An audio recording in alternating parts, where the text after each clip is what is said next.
بینەرانی عزیز مەمنونم کە تام کاتە لەگەڵمان بوون. لەم بەشە لە بەرنامەکان وتوێژێکمە بێ لەگەڵ عەبدوڵای دارابی سەبارەت بە نامۆبوون یا بێڕەبتبوونی هێزە قەومی ناسیۆنالیستەکان چ لە ئاستی مەحەلی وە چ سەراسەری لەگەڵ بەرژەوەند و مەنفعەتی چینی کرێکار و کۆمەڵانی زەحمەتکێش لە کوردستان و لە ئێران. سەرنجتان بۆ ئەم وتوێژە ڕائیکێشم.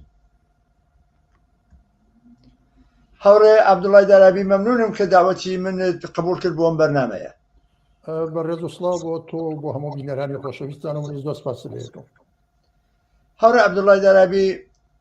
بە لە هەموو شتێک پێم خۆشە پەیامی تۆ بۆ ساڵی تازەی شەمسی کە دێت 1402 چییە بۆ خەڵکی کوردستان و ئێران؟ من هاتنەوەی ئەم ساڵە تازە پیرۆزباییەکەم لە خەڵک بە هیوام کە خەڵک ئەم ساڵ بێ بە ساڵەکە ئەو شۆڕش و انقلابەکە هیکەن و یەکێ لە ئەساسی ترین شعارەکانی سەرنگونی ڕژیمە ئەم ئێتفاق بکەوێت بۆ هەنگاویشنە بەرەوە نەفەسێ بکێشن و شاد و بەختەوەر بن. من لەم هەم لە شەڕەکە و هەم لە شادی و شادیەکەی شاتەکانە شەریکم و پیرۆزبایتان لێت. سپاس. هەوڕە عەبدوڵا، ئەم سەبەندی چینایەتی هەر ڕۆژ خەریکە قوڵتر دەبێتەوە. هەر لانە سیاسیەکان خەریکن دۆست و دوژمنی خۆیان زۆرتر دیاریەکەن بە تایبەت دۆستەکانی خۆیان. ڕۆزای پهلەوی خەریکە بلۆکێ پێک دێنێ، عەبدوڵای موحتەدی لەگەڵ یاڕوات بە ئیدەی فدرالیزمەوە ئەو خەدشەداربوونی چوارچێوەی جوغرافیایی ئێران بۆی مهمە و خەتی سووریەتی لەم لاوە حیزبی دیموکرات قبوڵی ناکاو بۆ لە پێدا لەگەڵ تەلەڤیزیۆنی بیبیسیە لە عەلەیهی ئەو بۆچوونە قسە ئاکات و لە موجاهیدین نزیکە بێتەوە. موجاهیدینی خەڵق ڕاگەێنە کە لەگەڵ 20 لایەنە دانیشتنی بووە کە یەکیان خەباتی ملی ئیسلامیە. باسوورەت هەر کەسەی خەریکە یاری خۆی ئەگرێت. ئەمانە هیچ پەیوەندی و ڕەبتێکیان هەیە بە مەنفعەتی کرێکار و زەحمەتکێش لە کوردستان و لە ئێران؟ هیچ ڕەبتی نییە و هەموو ئەم جەمە و جوڵانەیەش کە ئەیکەن بەخاتر ئەم شۆڕشە و ئەم ئینقلابەکە وەڕێکەوتووە لە ساڵ لە 1996 دەستی پێ کردووە و بەتابەت لە 5 مانگی ئەخیرا گەشەی کردووە. خەباتێکی تەبەقاتیە، چینایەتیە، قرس و قایم هەموو برژوازی لە سطحی دنیا نەک تەنیا ئۆپۆزیسیۆنی برژوایی کورد و فارس و عەرەب و تورک و عەجەم هەمووی خستووەتە نەگەرانی، عەدڵی هەمووی نەگەران کردووە، هەمووی پەشۆکاون بۆ ئەوەی کە لە تووری 100 ساڵی ڕابردووە هیچ قیامێک و هیچ شۆڕشێک بەم ئەندازە لەباری تەبەقاتیۆ لە بەرژەوەند و منفعەتی چینایەتی ئەوە ڕوون نەبووە، ئەوە ئاشکرا نەبووە و وەکو هێزیش ئەوەندە هێزیان لە مقابل خۆیان نەدیوە. ئینقلابی 58 ژمان ئەم نەخشەکە ئیسێگەڕن ئەم مشکلە نەبوو. کرێکار ئەم ئەقڵە و ئەم زانستە و ئەم تێگەشتەکە ئەمڕۆ هەستی بۆ ئەوە کە ڕژیم بڕوخێنێ و خۆ بچێتە جێی ئەو کاتە نەبوو و یا بوو زۆر زەعیف بوو. بەڵام حاڵگەرەکمە بڵام دەورەیەکی خەتیرە، هەم دۆست هەم دوژمن بەلاخەرا خەریکی کاری خۆیانن. لەم دەورا فری بوو تەحمیلکردنی خەڵک و خەڵەتانی خەڵک ئەساسی ترین کاری ئۆپۆزیسیۆنە. ڕژیمیش ئەکوژێ و ئەبرەکە نەڕوخێت، یعنی هەم ڕژیم لەلایەکە و هەم ئۆپۆزیسیۆنە سەرمایەداریەکەی لەلایەکۆ چ لە مجاهد وەکو خۆی شارە پێکرد، چ لە ئەحزابی ناسیۆنالیستی کوردستانی ئێران و هەمووی ئەمانە پەشۆکاون نەگەرانن کە ئینقلاب بکرێ و هەمووشیکە نەدەست دەرچێت. بۆیە خەریک سات و سەودان لەگەڵ یەک بۆ بەرژەوەند و مەنافعی خۆیان پێکەوە دانیشن قسەکەن کە لێرە بەشەکەی خۆیان دیار بێنێ بەشیکەن، بەشی ئەوان لەگەر بەشی خەڵکە جیایە و خەڵ خەریکی ئیشی خۆیەتی و کاری خۆیەت و ئەمانی خەریکن لە تەقابل لەگەڵ خەڵکە وتم ڕژیم ئەکوژێت، ئەمانی خەریکن بە جەدەلی سیاسی لە حاڵ حاضرە کە قودرەتیان نییە بۆ خەڵەتانی خەڵک و ئەمە خەڵگەرێکێت ڕوونەدا. لە 6 مانگی ڕابردووە ئێمە دیمان ئەگەر ئینقلابی 57 کرا بردیان بە لاڕێیا و ئاوتکامەکەی یان نەتیجەکەی شتێکی کەی لێ دەرهات. ئایا بەم هەلومەرجەی کە ئێستا لە جەرەیانایە بەم وەزعی کە ژنان و لاوان و کرێکاران و زەحمەتکێشان لە شوێنە جۆراوجۆرەکانی ئێرانە خەریکی خەباتن دژ بە جمهوری ئیسلامی دێنە مەیدان بە کوشتن، بە کوێرکردن، بە لێدان، بە تەجاوز لە زیندانە، بە هیچ کەم لەمانە پاشەکشە ناکەن. ئایا ئەمە ئەتوانێ ببێتە بەلاڕێیا ببرێ بۆ ئەم بەملایەنە قەومی و ناسیۆنالیست و بۆژواییانەی کە مرخیان لێ خۆش کردووە یان نا وە تەزمین لە چیایە؟ ئیسا ترس و هەموو نەگەرانی برژوازی بە تۆرە کولیە هەم بە ڕژیمەکەەوە کە ها لەژێر حکمی خەڵکە بۆ ڕووخان و هەم بە ئۆپۆزیسیۆنەکەیەوە بۆ من لە قسەکانی ئەوەش مشارەم کرد خەڵکێکی سێم ڕۆهاتووە لەباری کەمیەتەوە و خەڵکەی دەورەی ئێمە نییە دەورەی 50 نییە لەباری سیاسی و لەباری اجتماعیش و لەخەرەت 80 تا 90 ملیۆن خەڵکاتۆتە مەیدان ناڕازین بەمانەوە واقعیکردن وە ڕۆشنن چی ئەڵێن ئەم ڕژیمەشێ بڕوقێ دەسەڵاتدارەتی خۆمان کە ناوی حاکمیت و دەسەڵاتی شورایی ئەبێت لە ئێران پیادە بێت ئۆپۆزیسیۆنی برژوازیش بە زمانەکانی بە هەموو زمانێک کوردی و نازانم فارس و چی ئەمانیش بەلاخەرە بە هەموو ئەنرژیەک و خەریکن کە پێکەوە یەک بگرن پێکەوە تەوافقن و تەوافقەشەم ئەوەیە کە خەڵکی پێ فری بن و سەرنجی خەڵراکیش بەناوخان چون جێگەیانە ناو خەڵکەکایتە و ئەمان لێرەوە خەریکی ئەمن وەکو تۆ باسکرد بەڵێ ئەو خواستانە کە خەڵک هەسی لەگە خواستەکانی ئەمانە ئەساسن لە بناغ و فەرقیت یەک لە حکوومەتە یەک لەواکە ئەم حکوومەتە بە ئینقلاب ئەبێ بڕوخێ مەسەلە ئینقلابانە دەگەربوونی یعنی بنیادەن دەست بەی بۆ ڕیشە و ئەو زڵم و زۆرەکە تۆ خەریکی 44 ساڵە شەڕی بۆەکەی و ئێمەش لە من و تۆ هەزاران هەزار کەسی کە لە ئینقلای 57 هەر بەو نیەتە هاتی نەخیابان هەر بەو نیەتە شەڕمان کرد شامان ڕوخاند و خارج لە ئێرادەی ئێمە خومینی هاتە سەرکار چی ئیرادێکی بوو ئەم شۆڕشە کە ئەوەی نەتیجەکەی لێ دەرهات یا بەو ئاقارەیان برد بەو ڕێگایان نابرد چ تەزمینێک هەیە ئەمەوان نەچێت بۆ بێنەرەوە تەزمینەکە خودی خەڵکە منان ئشارەم کرد ئێمە بە ئەندازەی ئەمان لەباری کەمیەت و لەباری کەیفیت وەک ئەمان نەبووین ئەمان ئەلانە ئۆتۆماتی خۆیانیان دەسەڵاتدێژن ئێمە ڕژیمە ڕۆخێنن چه هەیەی کرێکاران و خەڵکی ئێران خوازیاری استقراری شورایی بۆ دەسەڵاتگرتن دوارژی ئێمە لە دەوری ڕژیمی پاشایەتیە سەرنگونی ئەسڵ بۆمان فرەتر تا ئەوە کە بیرکەنەوە ئێمە ئەمە ڕوخێن خۆماچینەجێ ئەمە ڕازی نابن لەمە یەکێک لە پیچیدەگی ئەم دەورە ئەوەیە ڕازی نابن یانێ ئەمە بەتە مشکلە بۆ خودی ئۆپۆزیسیۆنی برژوازی نەتەنیا بۆ ڕژیمێکە خەریک لێ ڕوخێن بۆ ئەمانش مشکلە بۆیە ئەوان سەرتاپا یعنی هەردوو لا یەکێکی مبارزە تەبقاتی قوڵە هەردوو لا تەبقەی کارگەر و خەڵکی ئازادی خواست لە ئێران لەلایەکەوە و ئۆپۆزیسیۆنی برژوازی و خودی دەوڵەتیش لەلایەکەوە نایانەوێ ئەم ئینقلابە بکرێت هەموو ئەو خواستانە کە خەڵگەرێکێسی بەدی بێت بۆ نمونە ئەرتەش لاچێت سپا لاچێت هەموو دەمو دەستگای سەرکردگەر لاچێت حکوومەتێکە ژیمی پاشایەتی نابێت سەر حکم کە ئەمان خەریکن دووبارە ئەحیایەکەن ئەرتەش بە هیچ مۆدی خاصی خەڵک نییە بۆیە من گەرەکمەوە بڵێم کە بڵێ ئێمەش ئارەزۆکانمان هەیە بۆ کە تۆ باسیەکەی بەڵام ئەم تەعەمقە و ئەم شەڕەکە ئەمان هەسیان ئێمە بە شکڵە تاخرەکەی نەبوو کرێکار ڕوخانی زۆر شاکە زشیان کرد بەم کرێکارە هەموو شتێ محتەمەلە هەموو شتێ من گەرەکمەوە بڵێم محتەمەلە بەڵام خەڵک وریاییەکە لە خەڵکایە بەڵام کۆمادەن توانێ زەمانەتیکە زەمانەت ئەزان چۆنە بن ئەم یەک شتەڕەن کۆمەلگا واکسنە نەکراوە لە ئاستی بەلاڕێدابردن کەچفەهمی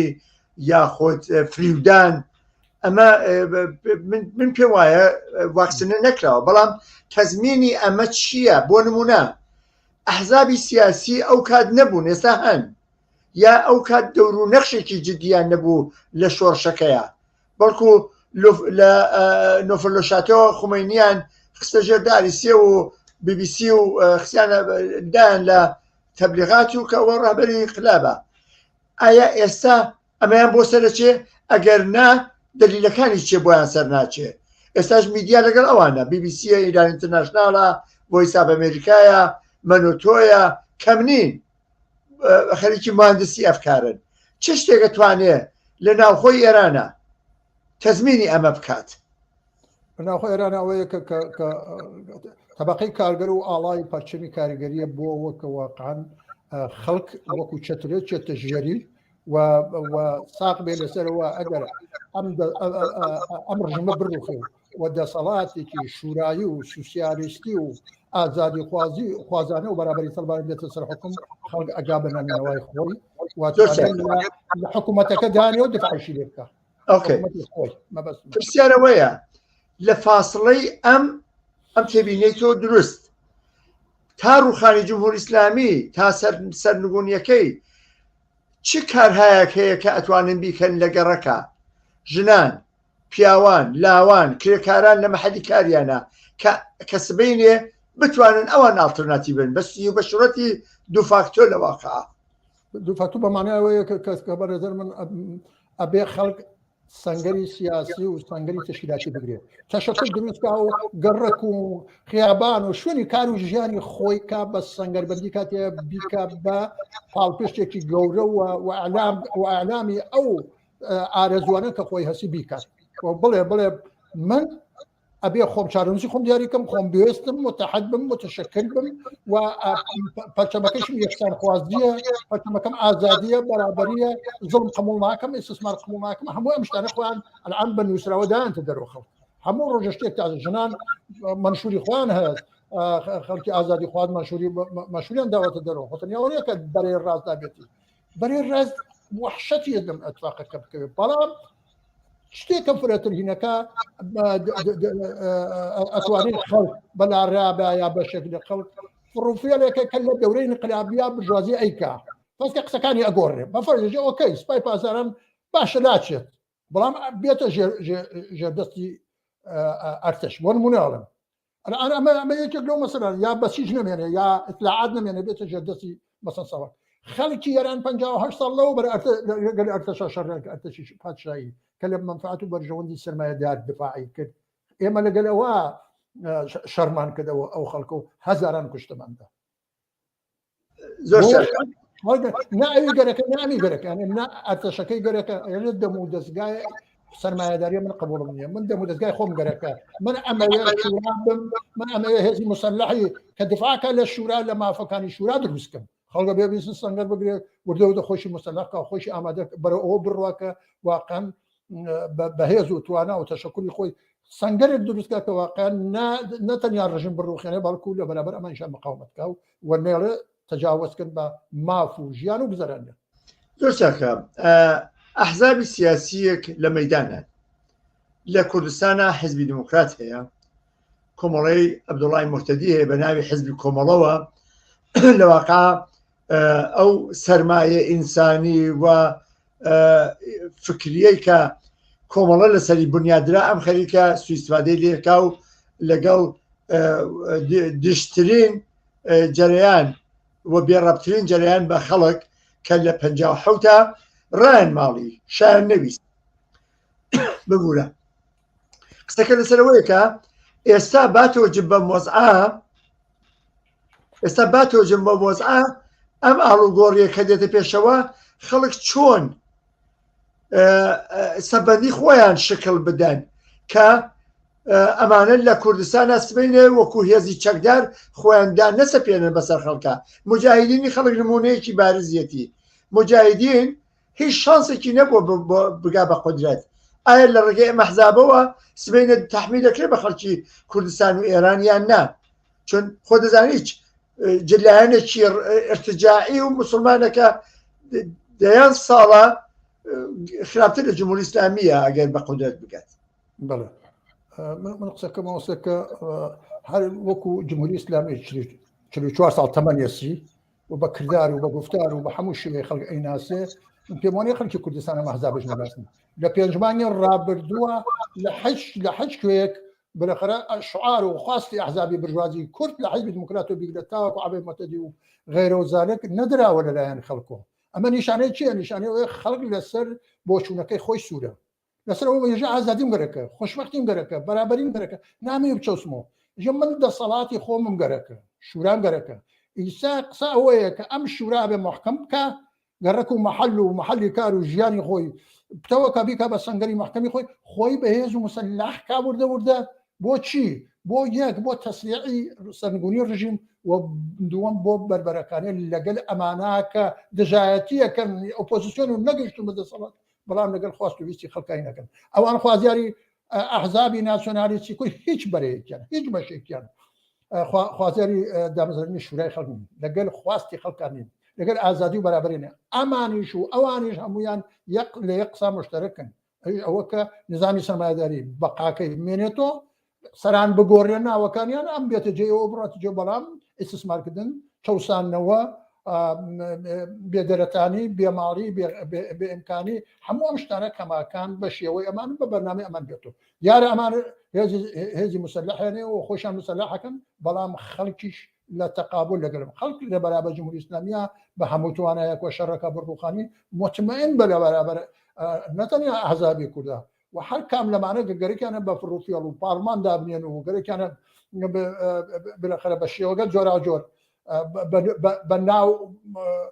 لە زاهر جوان وانەوە وەکو کوردستان و مەسەرێنێتەوەاتی و فڵان ئەمانە ناخوا نانیان گەرەکە ئازادیان گەرەکە خۆشبەختیان گەرەکە خۆیان بەسە چارەنووسی خۆن ئەمەش شتێکی پێڵەن مەبارزێکی تەبەقاتی کە دەورەی 58 ئەمە ئەو نەقوڵ نەبوو ئەو نەڕۆشن نەبوو بۆ ئەوە کات ئەمە وها مێخێکدا بکتن کەواقعان هیچ کە نەتوانێت هێنیکە ئەوەیە کە خەڵک بتوانێت گیان لە مەکەژە ڕژیم سەرنگونەکەم ئەبێ خۆی بەهێزکە بۆ بربەرەکانیان لەگەل هەر هێزێکی مرتەجع هەر هێزێکی کۆنەپەرست هەر هۆزێکی بورژوا ناوستیا کە خەیاری ئەوەی هەیە دوای ڕژیمی جمهوری ئیسلامی هێرش کاتە سەری و پایەماڵێکە ئاهداف و ئارەزوو و ئەم 44 ساڵە کە خەباتی بۆ کردووە وەک پرسیاری ئەخیرم تەجروبەی کوردستانی عێراق نیشانی دا بەڵێ دەنگە نابیستم کوردستانی عێراق چی؟ ئەوڕێ سەعید دەنگە نییە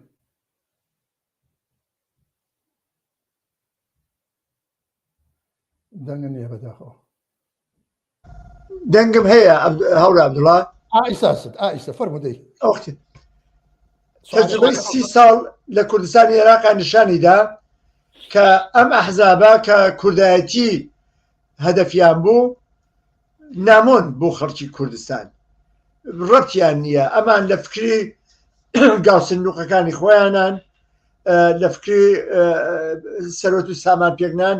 لە دەرەوەی وڵات و ناوەن بۆ خۆیان و ژیانێکی بەهەشتیان بۆ خۆیان ڕەخساندووە خەڵکیش بە دەرەک چی شتێک تەزمینی ئەواکات کە سەری کرێکار و زەحمەتکێش بێ کڵاو نمێنێتەوە و چارەنووسی خۆیان بەدەست خۆیانەوە بگرن و ئیتر تەوهمیان نەبێ بەرامبەر بەم لایەنانە هاوڕە سەعید یەکێتی نیشتمانی ئەو دەسەڵاتێکی سەر لە کوردستان عێراقی ئۆلگوی ئەمان ئارزوێنەتە بەمە بگەن بەڵام ئەو شەڕەکە کرا ئەوانی ناسەر حکوم ئەم شەڕنیە کە لێرە نەکرێت ئەمە لێرە خەڵکێکی شۆڕژگەر و انقلابین لە بەرابەر ژیما ئەو ئەمریکا هاو بۆمبارانی کردو بێرەخەرە هێزەکانی ڕژیمی ناچار کرد کە بەو پاشەکشێکەن و وەگەنس انقلابی لە کوردستانی عێراق سەری نەگردووە کە مقایسێکی نەگەل ئەمە بەڵام ئەوە کە ئەمان گەرەکیانە پێی بگەن هەر ئەوەسە خۆیان مەساحەب پوڵ و سەروەت و سامانی خەڵکی کورد لە کوردستان ئێران تاحتی ناوی تاحتی هەر ناوێ یەکێت تاحتی ناوی دموکرات تاحتی ناوی ئەبێ مۆتەدی و غێرە وزەر من گەرەکمەوە بڵێم خەڵکی ئێران خەریکی انقلابیان دەگەرگونی انقلابیانەوە کە من ئەوەم گەرەکە کە خۆم حەزی پێەکەم ئەوە کە خەڵک کرێکار و زەحمەتکەش و خەڵک گەرێکێتی لابرنی چەسانەوەی ئیسtismarشتە سەرمایه‌داران چه خودی ئەو حکوومەتەکەی لەسەر حکومە و چه ئەوانەش کە ئۆپۆزیسیۆنن هیچ کامیان قبوڵنیەوە بەدڵیان نییە بۆی ئەوان هەر هەوڵەدەن کە خۆیان لە ڕاستۆ داسەپێنن بە شێوەیە دایسەپێنن بەمرە خەڵکا و نێڵ من خەڵ بە ئارەزەکانی بە خەڵک لێرە نەتەنیا عەلەی جمهوری ئیسلامی عەلەی هەر نوع سەرکتێک بلەخص سەنگەربەندیەکە شعارەکانی هەر ڕۆ دیارە عەلەی هەموو دەکەن ئیسا چه ئەمە جمهوری ئیسلامی بیکا چه ڕژیمی پاشایەتی بیکا چه ئازاری ناسیۆنالیستی کورد بیکا سەناریۆی کوردستانی عێراق لە ئێرانە مەمنوعە لەلایەن خەڵکۆ بۆیە لە پێنج مانگی ئەخیرا شعاری خەڵک ڕۆشن بوو خەڵک ئەمەی قبوڵ ناکە ناوێ هیچ کەسێکی بە ناوی کوردی و لباسی کوردی و زیندانی کوردی و شەقی کوردیەوە بێت هیچ کەس قبوڵی ناکە لە خالدی عەزیزی بێژێ ئارەزوم ئەوەیە ڕۆژێ بم بەدەسەڵات بۆ ئەوە منی کورد جوانی کورد خۆم بەدەست خۆمە ئەدام بکەن ئەمانە خەیالێکن کە ئەوان خۆیان ئەیکەن هەوڵی بۆ بەڵام خەڵکم هەم قبول ناکە هەرکە جەدەسیان بۆ بە ئەعدامیان کا بەرە خەرق حەوە چۆن بربەرەکان یەکەن ڕژیم جمهوری ئیسلامیا و ڕاماڵێنە دەستیشکەن دەستی قەڵەمەکەن ئەمە تەواو بووە بۆیە تەفاوەتەکان پێشوە. زۆر سپاس دەکەم کاتی بەرنامەکەمان خەرکی تەواو بێت بۆی کە توێژێکیشمان هەیە فرێ ناکەوین. زۆر سپاس دەکەم بۆ بەژاریت و بینەرانی عزیز سەرشان ڕاکێشم بۆ دیتنی باقی بەرنامەکانی ئەمڕۆ لەگەڵمان بۆ هەموو بینەرانی خۆشەویست.